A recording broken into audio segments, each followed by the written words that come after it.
तो कानपुर और कन्नौज के बाद अब लखनऊ में भी जीका वायरस के मरीजों ने दस्तक दे दी है। बात करें अगर लखनऊ की, तो लखनऊ में 2 मरीज जीका वायरस से संक्रमित पाए गए हैं। हमारे साथ डॉक्टर मिलन वर्धन जी हैं जो ज़्यादा जानकारी देंगे। और सर, 2 मरीज जो है जीका वायरस के लखनऊ में, उनकी पुष्टि हुई है। कैसे पता चला कि इनके अंदर जीका वायरस है? किस तरीके से आप लोग काम कर रहे थे? सर्विलांस टीम किस तरीके से काम कर रही थी? देखिए, जैसे जब कानपुर में मरीजों की संख्या बढ़ने लगी तो हम लोगों ने एक एक्टिविटी यहाँ पे शुरू करी थी सर्वेलेंस की, कि जो बुखार के मरीज हमारे बड़े अस्पतालों में दिखाने के लिए आ रहे थे ओपीडी में, हम उनके सैंपल टेस्टिंग के लिए केजीएमयू भेज रहे थे जीका वायरस की टेस्टिंग के लिए। जो वो इस तरीके के मरीज होते थे जिनमें अगर डेंगू भी नेगेटिव है, मलेरिया भी नेगेटिव आ रहा है, टाइफाइड भी नेगेटिव आ रहा है और बुखार का कोई और कारण स्पष्ट नहीं हो पा रहा था, तो उन मरीजों के सैंपल हम लोग केजीएमयू भेज रहे थे टेस्टिंग के लिए। तो ये दोनों मरीज उसी में पॉजिटिव आए हैं। एक मरीज का सैंपल सिविल अस्पताल से भेजा गया था, दूसरे मरीज का सैंपल जो है वो लोक बंधु अस्पताल से भेजा गया था। सर, जिन इलाकों में लोग रहते थे, अब उन इलाकों में किस तरीके से स्वास्थ्य विभाग की टीमें जाएंगी, क्या कुछ काम करेंगी?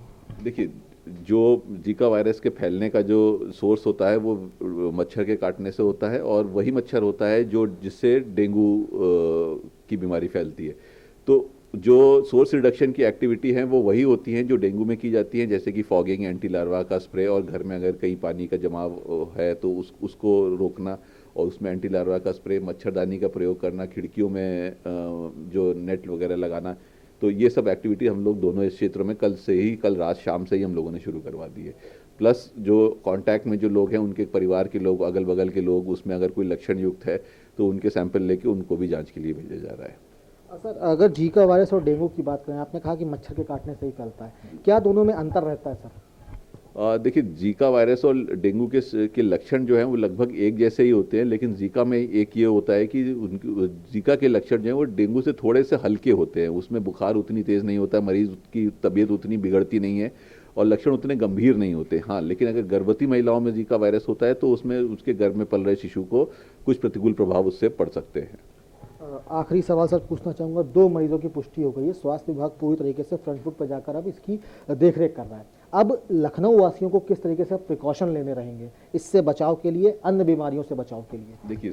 देखिए, सबसे ज़रूरी जो है वो यही है कि लोग जब खुद अपने प्रिकॉशन लेना शुरू कर देंगे और खुद उसकी रोकथाम के लिए प्रयास करेंगे तो ये आराम से कंट्रोल किया जा सकता है। उसके लिए जो करना है वो ये कि घर में अगर सो रहे हैं तो मच्छरदानी का प्रयोग करें। घर में कहीं पानी का जमा हो या घर के आसपास कहीं पानी जमा हो रहा है तो उसको ना जमा होने दें। अगर पानी जमा है ही ऑलरेडी तो उसमें एंटी लार्वा का छिड़काव करवाएं। एंटी लार्वा अगर नहीं उपलब्ध हो पा रहा है तो उसमें क्या कहते हैं, केरोसिन ऑयल या मिट्टी का तेल ऊपर से छिड़क दे, तो जिससे कि वो लार्वा उसमें मर जाए। पूरी ऑफिस वगैरह जा रहे हैं तो पूरी आस्तीन के, पूरी बाहर के कपड़े पहने जिससे कि मच्छर काटने, ये मच्छर जो है वो यूजुअली दिन में और शाम को ही काटता है। तो उस समय व्यक्ति या तो अपने कार्य क्षेत्र में या ऑफिस में ही होता है, तो ऑफिसों में भी इस बात की ध्यान देने की ज़रूरत है कि मच्छर ना पनपने पाए और मच्छर ना काटने पाए। तो बहुत बहुत शुक्रिया सर हमसे बात करने के लिए। ये थे डॉक्टर मिलन जी, जिनका साफ तौर पर कहना है कि जीका वायरस से अगर बचना है तो जागरूकता अपने साथ लेकर चलनी होगी, पूरे भांग के कपड़े पहनने होंगे, मच्छरदानी का प्रयोग करना रहेगा और जो जल भराव की समस्या है उसको नज़रअंदाज नहीं करना होगा। विजन बाबूलाल के साथ अभिषेक पांडे, डेली इंसाइडर, लखनऊ।